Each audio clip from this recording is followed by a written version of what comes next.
Welcome to the REI Diamond Interview, your source for real estate investment jewels of wisdom with Dan Breslin.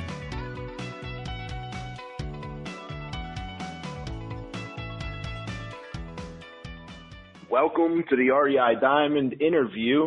Dan Breslin here, and I'm here with a good friend of mine, a virtual wholesaler, Steve Clutch, who does pretty much his entire business over the phone and the internet, and it's a pretty interesting story. So, Steve, welcome to the call. Thank you.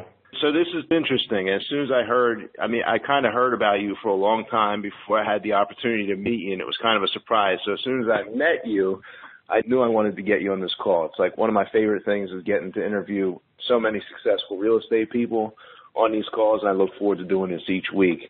So why don't you tell us a little bit about your background, Steve, and how you got started? Yeah, definitely. I came from a sales background, so it was kind of funny because I went to school at San Diego State and I studied finance, but the first job I got was actually commission-only door-to-door sales, going door-to-door businesses, selling like office supplies. We had Staples as a client, and then I did like residential stuff where you're basically selling AT&T, like TV, internet, phone services.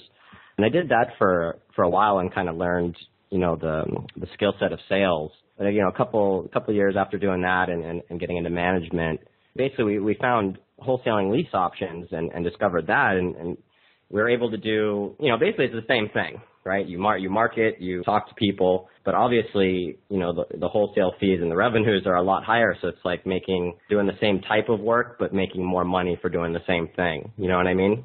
So do you mean the wholesaling real estate and the signing contracts is more money than the lease options? Is that what you were saying? Well, just more than the door-to-door. Either one more than selling TV and internet services. I think we used to get you get like $100 a sale, and if you're consistent, you do like one a day, But actually, I started doing only wholesaling lease options, and that's how I got my foot in the door into real estate. I mean, I didn't have any marketing budget, but I understood the concept of working leads and talking to people and getting contracts signed.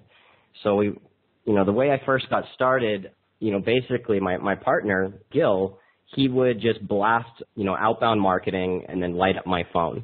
So I would get like 20, 30 phone calls, within 15 minutes.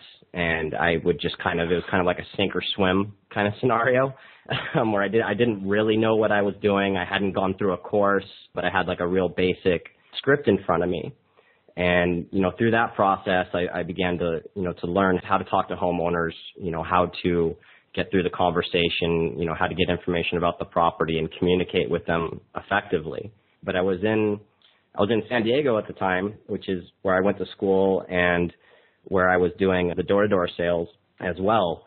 So I was sitting in, me and my buddy were sitting in our apartment calling these leads, but we were actually calling into the St. Louis, Missouri market.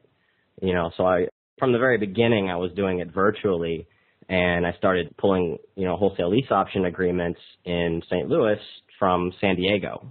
That's interesting. I would think there were a lot of perfectly good houses in San Diego. Did the market just not make sense there because of the prices and the dynamics, or did you just have some other reason for reaching out to St. Louis, Steve?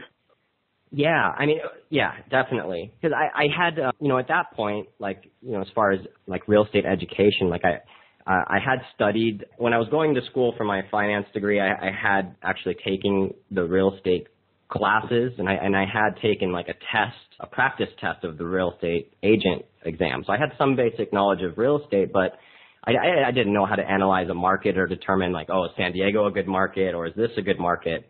The reason that we started doing business in St. Louis because we had a local contact who was already doing business out there. So he was able to provide us with, the contracts and some basic training. So when I would get that contract, that lease option contract, we would just hand it off, and then that local person would take care of the rest. And then that was the reason why we were doing business out there. When I look at it now, years pass and knowing a little bit more about how to pick a market, I do like Midwestern markets, especially for lease options, just because the prices are a little more flat. There's less volatility in the appreciation. You try and get somebody in LA to lock in a price for their house 2 years in advance, and it's not as easy, right? So St. Louis was definitely, a good market, but we didn't really look at it from that perspective or analyze it in the beginning, Yeah, and I think you bring a good point up. I mean, I do a lot of stuff. I'm in Chicago full time, and the majority of my deals are done in Philadelphia, and I don't see any of the properties. But it's all about having like the local person, the boots on the ground, really the right person to kind of get in there and execute, right? Yeah, definitely. And I mean, when you're looking at it from a marketing or even like a sales perspective, I mean, you need if you're generating leads and marketing, you need somebody that's going to close the deal on the other end, right? Even if you're not pulling the contract over the phone, you need somebody to be able to hand a lead off that can go to an appointment if necessary and finish the deal. And especially when you're learning, you're going to close more deals that way because obviously when you're first starting out, you're not going to convert as many leads as somebody with more experience, Yeah, that makes sense. So you, in every one of the virtual deals you've done, wholesale assignment or lease option, you've had somebody on the ground there that would go in and kind of make sure that the contract got signed and get access to the property? Well, yeah, there's always somebody in place. I mean, when I first started, we wouldn't pass on a lead unless we had it under an agreement or a contract. So I was pulling the contracts over the phone virtually. And, later we actually moved to St. Louis. So once we got going with this, we pretty much started out full time immediately. So even though we didn't have marketing budget, I had time on my side and the experience I'd developed in sales. But we would just, after we kind of got the ball rolling and we had proof of concept, we knew we could pull contracts, we actually sold, liquidated everything, and drove, me and my buddy, packed 4-door Hyundai and drove to St. Louis and moved there to do things a little more locally or to, really the purpose was to learn more and develop that relationship with our local contact. Even there, like the first time I did an actual wholesale deal, like the market kind of changed and the wholesaling, we were getting wholesale leads. And so it didn't make a lot of sense to ignore that. But the first wholesale deal I did was actually in Los Angeles, and while I was living in St. Louis, right, which is kind of crazy. But that was a cool deal because, I pulled the contract virtually, and then my buddy actually sold it virtually from St. Louis. So we actually didn't use a local contact. It was, if anybody's not familiar with a daisy chain, it was a total daisy chain deal. I locked it up at a really good price. We used an agent to sell it, and the agent, partnered with another agent, and somebody else ended up buying it. Probably like 3 or 4 parties involved on the buyer side, but we had it at such a good deal that everybody was able to make good money, But that was one we did without a local contact, completely seller side and buyer side, which is interesting. But who put the lockbox on the door? How did you get access to the property? I mean, this is years ago now. So it was either, a lot of times, we would have the seller, show the property. So in this case, we would definitely be using the agent. So maybe the agent, put the lockbox on it, or the agent is the one bringing the buyers over, and the owner is giving us access one way or the other. But all the lease options, like the big reason we're able to do lease options the way that we do is we have the owner show the property. Wow. Unless they're out-of-state owner, that's just kind of part of the deal. And it makes a lot of sense, because they're going to want to talk to the person that's moving in anyways. So it makes a lot of sense so they can see them and meet them. And, as long as you prevent them from going around your back, it's a really nice and smooth way to do it. Yeah, I mean, that's my issue. I remember hearing about this maybe 2 years ago, and we did try exactly that, and we got cut right out of the deal. So, I mean, how often, I imagine that must just be like one of the evils of doing this type of deal is that every once in a while they're cutting you out. I mean, how often does that happen in your experience, Steve? It really doesn't. I mean, it's almost like it's not an issue. And, I might be able to remember one case where that happened or like somebody tried to do that.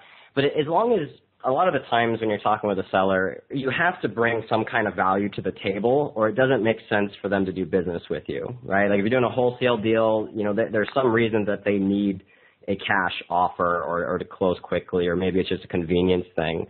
So in a lease option, I mean, they probably don't know how to structure the lease option, do the paperwork, and do the marketing and bring the buyers in. So, I mean, as long as you're creating enough value for the seller, it's usually just works out fine. Most people aren't going to purposely try and cut you out of the deal. So let's pick apart a deal, right? I mean, like you're emailing the contracts back and forth, you're having them pop a check in the mail to you. I mean, can you detail, like, just take any one of the deals you closed and, like, give me a synopsis, play-by-play, so everyone listening can kind of understand exactly how you end up getting these deals settled. Yeah. So let's say, I mean, especially back then, we're doing Craigslist marketing, right? 'Cause it's a free lead source and we're tight on marketing budget. So what we would do is, we would send out some kind of outbound marketing, like a text, email, and then we'd give them a call and say, hey, are you open to doing lease option? You get 100% of the rent. You're going to get 100% of the purchase price when it sells, and the tenant buyer is going to take care of all the day-to-day maintenance. And that's basically like the quick pitch. If they're open to that, I would send them an email, with details, more detailed information on the benefits and why and how a lease option works, along with a non-exclusive marketing agreement, right? Which is a very soft way to close a deal. So we get the agreement back. We talk to them. They understand it's going to, the property's not going to sell for a couple of years, so we can get a good tenant buyer in there. And then we start marketing it, So once we start marketing, we get a tenant buyer. That's a good fit. They can afford the monthly payments. They have the option deposit, which is where we make our money.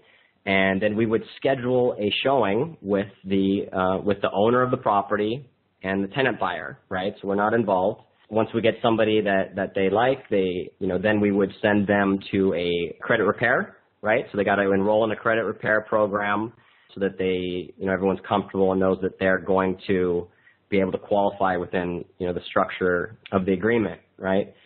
From there, everything, a whole nother set of paperwork gets signed, at the closing table. And I guess this might be a little bit of a ninja trick for everybody that knows kind of the basic way a lease option works, but we do a lot of the stuff through escrow. So we would collect our option deposit by check. Now we use PayPal, but we're a little more sophisticated now, and we'll even do payments. But we would handle everything we would set up everything between the seller and the tenant buyer through escrow, so that the tenant buyer will pay the monthly payment into escrow. Escrow then pays off the mortgage, okay, which gives everybody a little more, makes them more comfortable. And then the remaining part of the monthly payment would go to the seller. But I mean, at that point, we're completely out of the deal, right? We get our option deposit, we set all that up, and then we're out of the deal, and it's all going smooth. So I have two questions. How much is the escrow deposit, and what do you do about security deposit? So how much does the escrow company charge for that? Yeah, that I really don't know, because I don't deal with that side personally, okay. Right? The local person handles that. But as far as security deposit, that I am very familiar with. In a Midwest market, you're typically dealing with like a $3,000 to $5,000 option deposit. Because we're looking at like 3.5% of the option price or the final sales price of the property. So if it's a big one, let's say it's it's a $10K option deposit. There's enough meat on the table that we could give somebody a security deposit, but we generally don't. And, I generally don't talk about security deposit with the seller, and it just kind of works out. If you get like a savvy landlord that they've been renting the property for 5 years and they're just used to getting a security deposit, it might be an issue. But the general way you overcome a lot of the objections on a lease option with the seller is by building the value of the tenant buyer, right? This isn't a normal renter, They're going to take responsibility for the repairs up to a certain amount, whatever it is, so like leaky toilets and stuff, they're going to take responsibility for. And at the end of the day, we're looking for a tenant buyer that's going to move into the property and treat it as their own home, right? So they're not going to mess it up. They're not going to tear it up. They want to keep it in good condition and treat it as their own. A lot of times we don't give the seller an option deposit. I emphasize that they get 100% of the rent. They get 100% of the purchase price, and sometimes I'll let them know that we are getting an option deposit, even though it's obvious in the final paperwork. But that adds a little added security to say, yes, the tenant buyer they have a monetary interest up front, and if they don't buy the property, then that money goes nowhere, right? And that's a $3,000 to $5,000 that they just blew out of the window, Yeah, that makes sense. Have you ever had any like negative, situations backfire where maybe the tenant tore the place up or, started making calls asking for their option deposit back when they were moving out or anything like that? No, we don't. I mean, probably the worst thing that happens, and this is kind of something that you talk about with the seller too, if they bring that up, right? Like, what happens if that's the case? And I mean, some of that's uncontrollable, right? I mean, somebody loses their job, they need to relocate for whatever reason. There's some kind of tragedy that's outside of anyone's control, and they can't follow through. They need to move out of the property, or they can't buy the property. You know, what we would simply do for the seller is we would remarket it and get somebody else in there as soon as possible, so they're not left, you know, footing the mortgage with an unoccupied property. You know, and that's kind of the way that we handle that. But the real key to not having those issues is screening the tenant buyers properly, right? If you put a good family in there, you're not going to get that. We're not, you know, it's not like a Section 8 rental where those kind of problems are more common, you know? So is that your responsibility in that deal to almost vouch or qualify the tenant? Yes. Okay. Yeah. Because we do handle that, right? We are going to pre-screen the tenant buyers, right? We're the one doing the marketing. We're pre-screening the calls. You know, we put them in touch with a credit repair / broker, you know, so that's a third party saying that they're going to be able, if they do everything they're supposed to do, they're going to qualify, right? So we kind of put that off to a third party. The credit repair is going to, you know, make sure that they have the tools they need to get there. And then, so the pre-screening is, you know, our responsibility.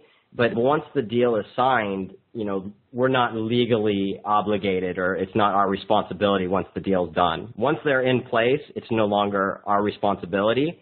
And I think that's where, if you want to get into a little bit of like, you know, the ethics of a lease option, because there are definitely people, especially landlords, that they'll just put anybody in the property, collect that $3,000 knowing they're not going to qualify or they're not going to be able to afford it. And then when they move out in 3 to 6 months, the seller gets to collect another option deposit, right? But if you're doing it properly, you're pre-screening, and, you know, you're going to ask proof of income, right? So we can make sure that their income is like 3 times the rent, so we know that they can afford the monthly payments. You know, we do a background check, and then we put them in touch with credit repair, and we provide all that documentation to the seller. So the seller is the one making the final decision of whether or not they're going to move in, and we give them all that information to help them do that, right? So we take responsibility on the front end, but we don't have any like legal obligation. We're not sitting in the middle of the deal once they move in and everything's done. You know what I mean? Yeah, that makes sense. Now, you said you were doing a lot of these and the market changed. I mean, how many were you doing when things were good, and are you still doing these type of deals now, Steve? Yeah, we are. You know, because I really believe in, you know, it's really like wholesaling or just real estate investment in general is really a marketing and sales business.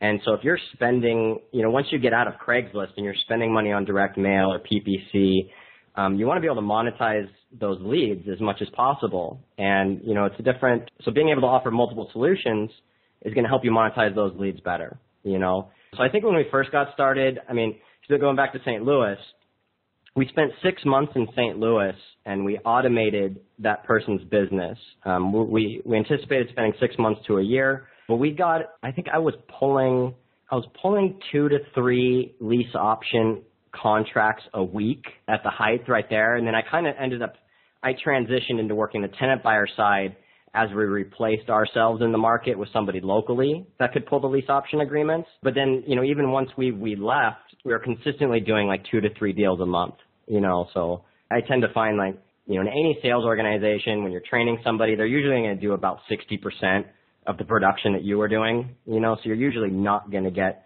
if I'm pulling, you know, 3 agreements a week, you know, maybe they're going to pull, you know, 2 agreements a week, and then, you know, however many of those actually close, you know. But I think 2 to 3 is like the first milestone, right? Like the first milestone, you want to get your first contract or deal, and then, you know, 2 to 3, you know, real estate transactions a month is kind of like a good beginning of getting a consistent business rolling. You guys still making money from the St. Louis market now, Steve? No, I'm not active in the market. I still have connections in there, different connections. So I could spend some marketing out there, and I have it all set up so that I could do deals there, but I'm not actively marketing or calling into the market. And the market that I'm focusing on right now, we still do lease options, you know. I don't know the exact percentage, which would be a good thing to know, but we do both wholesale deals and wholesale and lease option deals. We never stop doing lease options, you know, but just depending on the time of the year or the way the market is and the pricing is, sometimes there'll be, more wholesale opportunities, and then sometimes it transitions and there's more opportunities on the creative financing side. In which market are you currently focusing, or markets? Mostly Philly right now, which is where I met you. We had expanded to about 20 markets before, where we were doing some kind of marketing and had local connections. Like we were talking about, a lot of it relies on that local person. And through that process, we were able to identify, a couple key people that we wanted to work long-term with. And, our contacts in Philadelphia was one of those, so in the last year or so, we've really just focused on that one market. That makes sense. So you guys are doing, I think you guys are doing a pretty good bit of wholesale deals. And you said something in the beginning of the call that I know a lot of people listening are probably interested in, and that's that you started with no marketing budget in the beginning. Steve, do you think that's still possible today for somebody to get rolling with no marketing budget? Yeah, absolutely. There's a lot of different, marketing stuff that I've played with in the last year as well. And, especially if you look at, like online marketing, like maybe like Google or Bing AdWords or PPC, it changes so fast, the different techniques, and you really got to stay on the cutting edge. One thing I like about real estate is, things change. The way that we market Craigslist, 3 years ago is not the same way that we do now. Craigslist updates their system, Google updates their systems, and you have to find ways to work around it. But fundamentally, you still do the same stuff that worked 3 years ago works for us today. We're still pulling deals off Craigslist, and we're still pulling deals off direct mail. So absolutely. 3 months ago, we pulled one of our biggest deals in Philly off of Craigslist, and I've helped people do that as well. I like, coaching and helping people learn to talk on the phone. I was always into coaching, when I was in sports, and, when I was in door-to-door sales, I was always, I got into management and I would do training. So I've seen that, continually over the years I've been into real estate. I've seen new people come in with no marketing budget, and you can work Craigslist, just take labor and time, and you can definitely still get deals. Definitely still out there. All right, cool. So let's dive deep into that, because I know there's somebody listening to this right now who's thinking, okay, what exactly do I do to work Craigslist? Like, I got people out there same way you do. They're looking for deals for me, and they're looking for deals for, other people in the market. What does that person have to search for, look for, and then say to the seller? Or is it like, emails? Like, what has to happen here to get a deal from Craigslist? Let's talk about that big deal that you guys did recently, Steve. Yeah, so that was great. That was actually, so one of the things that makes it a little hard for me to talk about, but also one of the things that makes it really cool. One thing with Craigslist to keep in mind is the marketplace. So the last 2 years, if you kind of get in the theme, I kind of move around a little bit. But the last 2 years I spent in LA before I moved out to the East Coast. And, Craigslist in Los Angeles or, major metropolitan market isn't the same as working Craigslist in St. Louis. So that's something to keep in mind.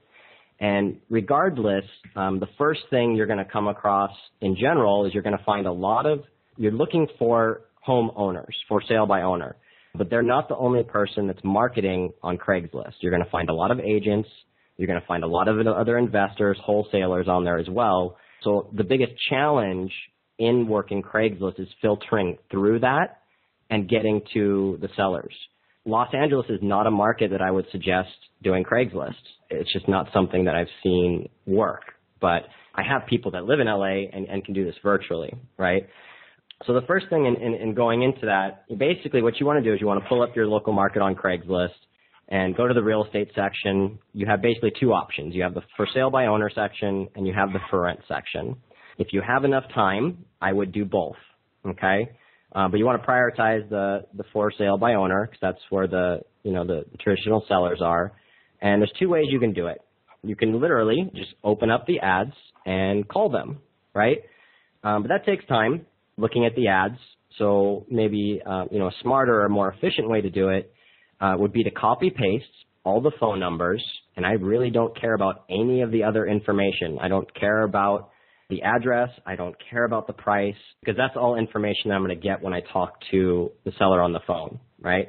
So the best way that we've done it is we'll just simply copy paste all those phone numbers into a spreadsheet or something, and then we will do text marketing, which I found to be the most efficient. You can do email, but text messaging is definitely a priority. And we're going to send an outbound text message, something along the lines of, are you open to doing a lease option? I saw your thing on Craigslist. I want to buy your property. Would you be interested in doing a rent to own or something like that, right? And then based on those responses, we'll call them back and talk to them, right? So obviously if somebody replies to the text and says it's not for sale, I'm not going to waste my time with that seller, right?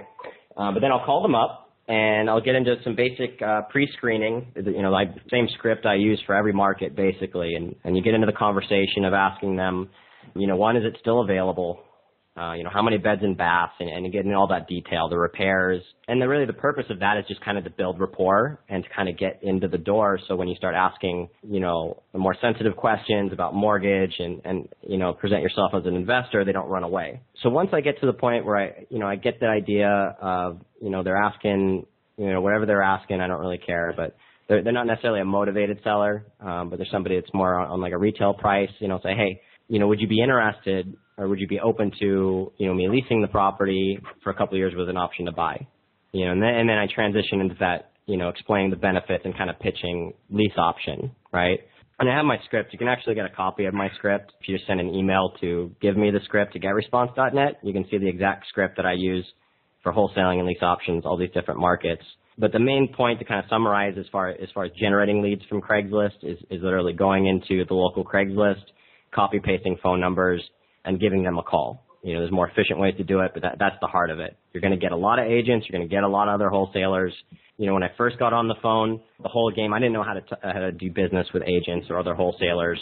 So I would literally hang up on agents. I would hang up on wholesalers as soon as I knew them. And when you're making, I'm full-time, right? So when you're making like 60 plus calls a day, you start to kind of, you get this intuition, right, of things. And it's like, so just by the language they would use, or I even had at a point, I was like, I believed that I could tell if a number was a Google Voice number by looking at the number. And there was some logic behind it, and there was some proof to it, but I was like, agents and wholesalers are more likely to be using Google Voice than a normal seller. But that's really, that's really the skill set, is just burning through those, getting to the homeowners, and getting your pitch out. Craigslist isn't the easiest thing to do, but it's free. So you're going to give up some of your time. I don't ignore Craigslist. I still do Craigslist. I don't call it myself. I have other guys that I've trained that call it, but we don't ignore it, You're asking about that 30K deal too, huh? Yeah, we're going to cover that. First, repeat the email. I know there's somebody listening that wants the script. I know, I said Can we fast, say that right? slow? Yeah, it's literally give me the script at getresponse.net. That's GETRESPONSE.net. Appreciate that. So let's dive into the details on that deal you mentioned, Steve. Yeah, so the way that we do it now, so we have a virtual assistant in the Philippines who goes onto Craigslist, and they're copy pasting phone numbers, like I said, right? So we copy paste the phone numbers, we send an outbound text, and then we load that lead. We load the responses into Podio, okay, which is our CRM, or where we manage all of our leads. So one of the guys that I trained on the phone in LA. Okay, so I got to spend quite a bit of time face to face with this guy, and I trained him to get to his first deal. But he calls our Craigslist leads out here in Philly once they come in. So he talked to the seller, got an initial gauge that there was some motivation on the table, right? We had a motivated seller to some degree, and we sent it over to our local guy, figure out what we can lock it up at. And in this case, because it was such a big spread, we went ahead and took an appointment instead of trying to pull the deal virtually. But we went out there and were able to lock up the contract and wholesale it for, I think it was like a $36,000 assignment fee, which for this market is significant. It's not LA, a lot of the deals we do are around 5K or 10K is even a good deal. So it's, just one of those deals that you come across that requires a little bit of luck. Right? You get to those big deals like that because you consistently market over a long period of time, right? But I never spoke to the seller. I never saw the house. I didn't deal with any of the selling of it, right? It was just the systems that we had in place, the same systems we developed from, what we had done over the years in the trenches and how we got started. We're still using those same systems, and that's how we were able to get to that deal. Yeah, I like to use the analogy when I teach. I buy, fix, and sell houses, so if you come across a good deal like that, make sure you give me a call. I'm looking in Philadelphia and Chicago. Mm-hmm. But I like to use the analogy, like I'll invest a lot of money in marketing in order to keep the deals coming in so that I can find, my next fix and flip project. But I talk about it being like fishing with a net as opposed to a rod. So most investors who are fixing and flipping property, like one specific zip code or one specific neighborhood or one specific county, and they're looking for the trophy fish. They want the marlin that they can hang on the wall, the perfect deal in the perfect place, with a certain amount of profit, a certain amount of construction. Whereas like a wholesaler, your job is to come up with all the deals and convert all the leads into, cash to keep the machine running. So, you're using a net and you're pulling up a little minnow, and you pull that one up, and you got a mid-sized tuna, and you pull that one up, and then you got a dolphin, and maybe you let that one go, and then you got a trophy marlin, for the good ones, and that's kind of the $36,000 assignment that you did. And sometimes you pull up a boot or a tin can, you got to throw the junk back. I've pulled plenty of boots out of the water. But along the same line, you have to eat, right? I can't wait to do that one huge deal every quarter or every 6 months. You have to keep marketing to get all those small deals and keep yourself eating, and especially if you're working with a team, you got to keep everybody fed. So marketing is the lifeblood. Absolutely. So if you had somebody new listening, what would be your suggestion, the first steps toward getting into the game, Steve? So the first step, and it's funny because I will do this with people, and I'll sit down with them and I'll talk to them for 15, 30 minutes.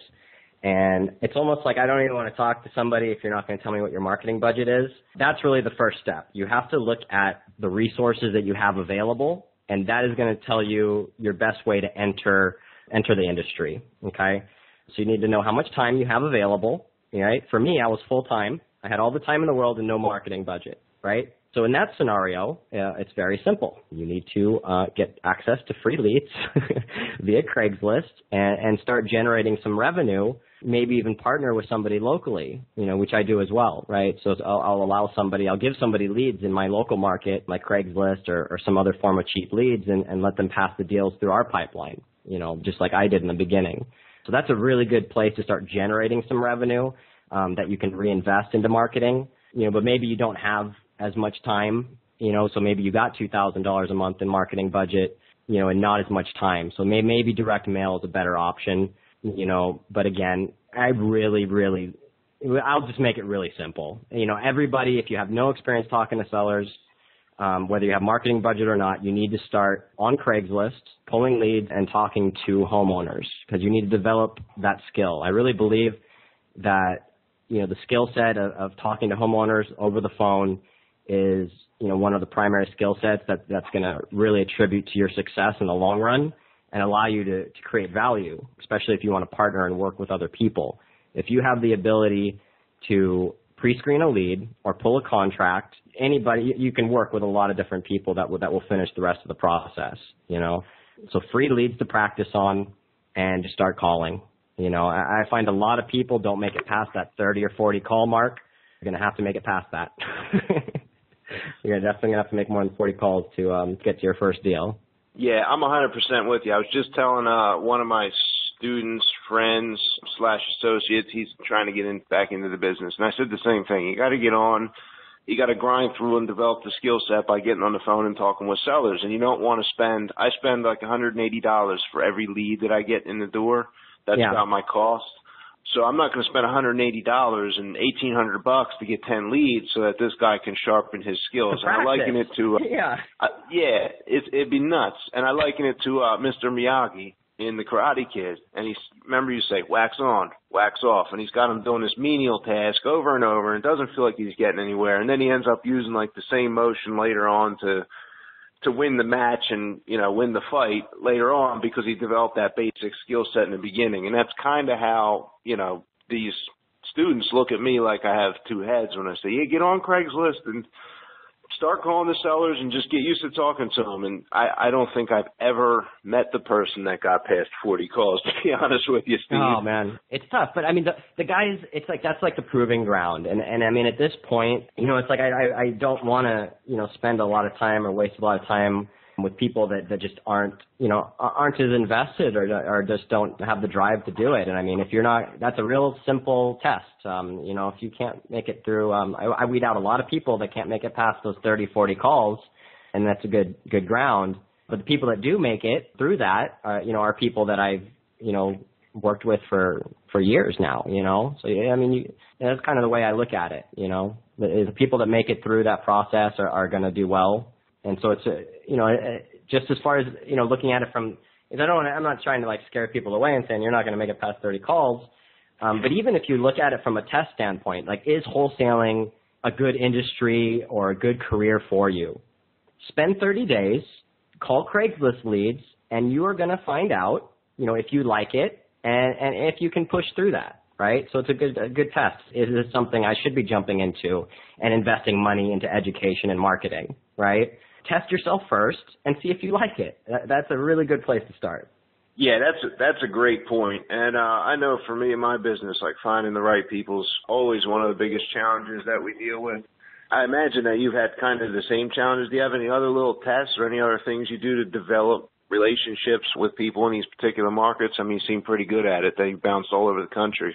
Yeah, I mean, and it does. And I mean, that's one of the things that I really attribute to like my start in door-to-door, you know, because once I got, you know, in door-to-door, it's like the normal, it takes you about a year to get into management and start running your own office and to be earning commissions on other people's effort, right?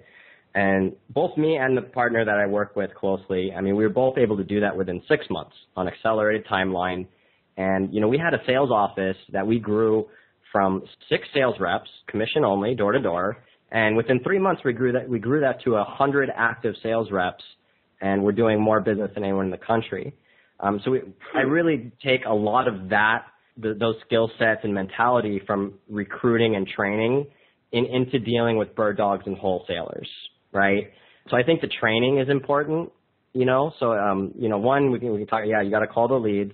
You know, one, you know, I always give people the script. It's literally the script that I put in front of me, and when I talk to people on the phone, one of the things that really helped me get to my first sale when I first started in door-to-door was I got the opportunity to train side by side with other people, right? So they would take you out in the field and you get to watch them pitch, right? And I spent a lot of time in the past, you know, I'm doing a daily webinar now, and we used to do a daily webinar where all I would do is literally talk to sellers live on the session, right? So totally hit or miss, right? Sometimes it's all voicemail, sometimes you're talking to good deals. But actually, like on my website, you can actually go there and listen to these conversations, and that's a good place to kind of, you know, get started with the training. Because, yeah, I can't come to I'm not going to move out to your local market when you're just beginning and hold your hand on the phone and listen to you. That's something that you know, I've only been able to do with a couple people. But being able to hear other people go through the script and respond to objections is very important, right? So you need to learn the script.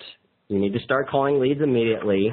But as you're going through that process of action, right, you need to be educating yourself. So, you know, listening to seller calls is a good way. I always recommend recording yourself and listening to that. I did that very strictly for about a 3-month period where I recorded all of my calls, and then I listened to them at the end of the day. And, you know, you hear things, you know, like I know I still say a lot. I'm doing it now, right? You pick up on stuff like that when you listen back to yourself, and then you can make corrections the next day. So I find that to be very important too. Wow, so simple yet potent. Recording the calls. Simple, and you can do it for free. I mean, I've done some videos on how to do it. But MP3 Skype recorder is what I use. I mean, it's actually on right now if you need a backup of the call. But it just runs in the background, and it just records everything. It's very nice. How about that? Hey, listen, Steve, yeah. You must make a lot of offers. I mean, could you give me an example, or do you have a little bit of a script, or, you know, how do you lay off the offer price to the seller? I want $100,000 for my house. Now do your magic, and you do what you would do to offer me $50,000. Okay. So on the initial call, I mean, we talked about this a little bit before. This is what I would do on the first call with them, right? Because so in this situation, when we've gotten to that point in the conversation, you know, I've already asked about the bedrooms and everything, and I've chatted them up a little bit and built a little bit rapport. You know, say, well, what are you asking for the property, right? And they go, okay, cool, right? That's the answer to everything. Okay, cool, no problem. You know, so how soon are you looking to sell the property? Right? And so I'm going to go off of the price for a little bit, and I'm going to start hunting for motivation and time frame, right? You know, so I want to find out, you know, are they looking to sell it in the next month? Are they looking, you know, how motivated are they? Is there a time frame? And I'll ask them, you know, why, you know, it sounds like a really nice house. Why are you even interested in selling the property? Right? And then once I take those couple little things, and then I'll go, okay, well, you know, what's if I made an all-cash offer and, you know, I took care of all the closing costs, you know, what's the best price that you'd be willing to sell it to me for? And they give you another number? And you just stay silent, right? Oh, okay, yeah, I guess we were role-playing. Well, I mean, you know, I was looking for 100,000, you know, minus the 6% commission. I'd probably be looking about like 94, maybe 93,000, Steve. Mm-hmm. Okay. So yeah, I'm looking at a couple of other properties. You know, I can talk to my partner. You know, we are buying it as an investment, you know, so I do have to be able to make some money on it. You know, and then I'll just kind of transition out and get the comps from there. That right there is going to tell me a lot about the motivation, right? So I ask them the price. I find out what their time frame is. I ask why they're selling. You know, is there a situation or something that they need to get the fast cash? And then I soft pass. Right away. So I go, you know, what's the best price you give me? And, you know, it's crazy, man. Sometimes, you know, like I think you know, like in this situation, you said like $6,000 less, right? That does not get me excited. I am transitioning out. I'm going to send it to my comps team and get a number, but I'm looking more, well, I guess, you know, so I'm looking more on like $100,000 property. I'm looking for more like a $10,000, $20,000, $30,000 drop on the initial call, you know, in the price. But, you know, in LA and stuff, I mean, I had people maybe with like $500,000 property or $700,000 property that they'll drop the price $100,000 just by asking that statement. And I mean, you guys might be laughing and being like, well, I mean, it's not rocket science what I do on the phone. And like those statements, it's not, you know, it's nothing crazy, but it works, right? So I really do like the real negotiation I will do on the second call. You know, it's maybe not like my strongest point. I'm way strong on that initial call, building the rapport, bringing in a contract. A lot of, you know, the negotiation side of it is, you know, pointing out repairs. You got a lot more leverage after you have somebody go look at it, you know. So like, I know how much it's going to cost. You know, the repairs are more than what you thought. Other stuff is I'm going to justify why my price is lower, you know, on the second or third call when I'm really getting into the negotiation and I'm about to lock up the property at a specific price. You know, stuff like, you know, there's another property over here, you know, and I'm deciding between these two properties right now, you know, a little sense of urgency or scarcity. And I'm like, you know, it's either this one or this one, but I mean, they're selling this one at this price. Why would I, you know, buy this one at that price? Yeah, I mean, that kind of gets it. Did that answer the question? Yeah, I think you hit the nail on the head. So you got to ask, right? You know? You have some sort of thing like, what was it, $140,000 case study in 3 months or something. What's going on with that? So, okay. So, I mean, we kind of talked about, you know, I started in San Diego doing deals in St. Louis, moved out for the 6 months, automated the business to doing 2 to 3 lease option deals a month. And then I moved to LA. Okay. So now I'm back in California, which is where I'm born and raised. I'm definitely not from LA, as I like to point out, but after spending 2 years in LA, not all LA people are bad. The crazy thing about LA is an incredibly competitive market. Like I already touched on it. You can't do Craigslist. We tried. There's just too much garbage on there. You just spend all day talking to agents and wholesalers, and nobody's actually doing deals.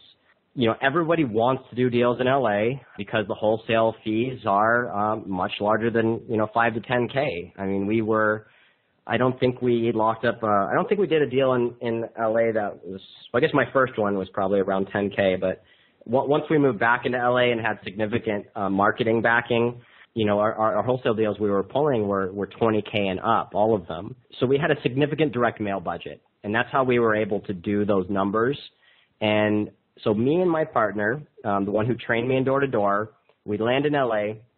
We have a serious direct mail campaign, and we launch it. And the way that we operated is I took all the calls, right? And that's my thing, right? So I would take all the calls, but I would never try and lock up the contract over the phone. The real trick to doing business in LA is you have to be the first person to the door. You have to be the first person with the seller, and you have to close the deal. You have to build the rapport so they don't want to deal with anybody else. You got to lock that thing up. You got to secure it and sell it, right? So I would set appointments for my buddy. Not knowing the geography, I was sending him on like 3 appointments a day on different sides of the county. And it's not like Philly where you can get to a house in 6 minutes. Me not knowing where these houses are located, it was taking him an hour and a half between appointments and travel time. It was crazy. Crazy, right? But what we were able to do is we locked up 8 within the 90 days. We locked up 8 contracts, or we were able to successfully complete 8 transactions. Okay, we had other contracts on the table, which is a little bit of a sore spot. So we actually had one deal that was like an $80,000 spread that was under contract. The seller wanted to back out, and it was really it wasn't our local contact, but it was the guy that we were working with the marketing, and he just he wouldn't go after it as aggressively as we wanted, right? They wanted out. We had the contract. It was all fine. So we lost, over $100,000 in wholesaling revenue on lost deals, but we were able to complete 8 transactions in that 90 days, and it generated a revenue from wholesaling fees that was around $140,000, which is pretty significant. But it's that is a full-time and a half job doing that out there. We were running around like crazy, full speed in the trenches, and that was pretty cool. So the case study that we did is, it was actually shortly after that, my buddy Gil Palencia, who is probably a lot more well-known in the community than I am, he put together it's like 22 video, basically, outline or course on wholesaling 101. Everywhere from, the marketing to filling out contracts and how to pick your market and the fundamentals of the things that we had learned up to that point and had applied in order to generate the $140,000 in 90 days, right? Nice. Is there somewhere they can go to get access to that? Yeah, I gave you the link. Our main site is wholesalingmarketingconsulting.com, which is a little bit of a mouthful. And if you go to wholesalingmarketingconsulting.com/140K course, which I might have misspelled, 140K COURSE. But I think you can put the link below the interview as well, right? Yeah, I can put that in the show notes. And I think if they go to the main site and scroll down, you'll see the advertisement, right? Yes, definitely. That is true. On the bottom of the page, there is a link to that. And if you guys, if you're saying you want to get a copy of the script and you're going to send me an email at givemethescript@getresponse.net, you're going to receive an automated email with the script that I use and a registration link to the live webinars. But if you just type in there, I do read all of those. They forward to me. So if you type in there, how can I get access to the 140K course? I can easily send you the link to that as well. So I'm pretty open, as far as communication. My phone number is all over the internet, and, so if anybody wants to give me a call or send me an email or reach out to me, I'll always reply and give you whatever you need. Bold man putting your contact info out there like that. Isn't that crazy?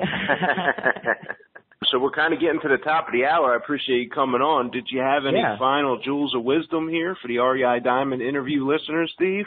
Yeah, develop those sales skills. If you're just getting started, like we talked about, and that's the kind of people I like to talk about, it's all about consistently marketing and developing your skill sets talking to homeowners.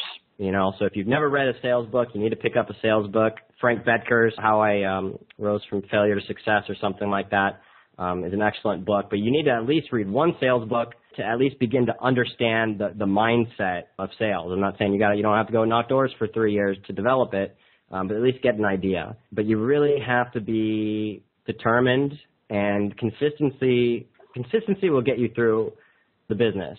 I really look at my college education like that.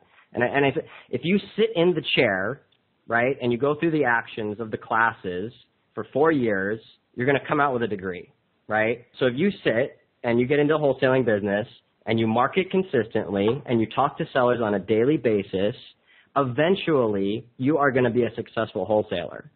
It's not a complicated business, right? You just have to take action and keep it consistent. And then that's really all you need to do. And that's all I look for in people that I work with. I mean, that's the trick.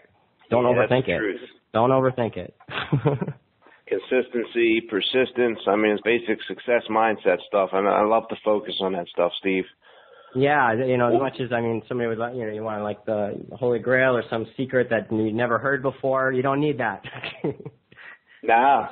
I mean, it's hidden right there in plain sight. You got to be consistent. You got to take action. You got to develop your skill sets. I mean, it's kind of plain and simple. Yeah, definitely. Always, personal development is huge. You always got to be constantly making yourself more valuable to the marketplace. And however you do that, you're always learning, and you learn a lot through taking action. I learned all the contracts and everything and lots of details about the real estate industry, not by studying courses, but by making phone calls. And when I would get a deal, I would learn a little bit more, right? And then eventually, as you do enough deals, you're going to be pretty knowledgeable, and then you'll be able to do more. Well said. Well, thank you for joining me for this edition of the REI Diamond Interview, Steve. It's been a pleasure. Yeah, thanks so much for having me, Dan. This is great. And your contact information will be below the interview in the show notes, and we also gave the information out a few minutes ago on the call.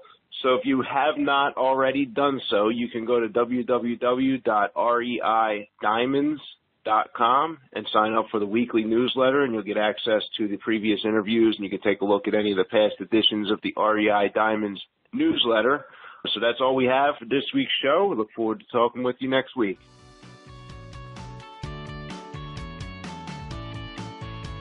Thanks for listening to the REI Diamond Interview.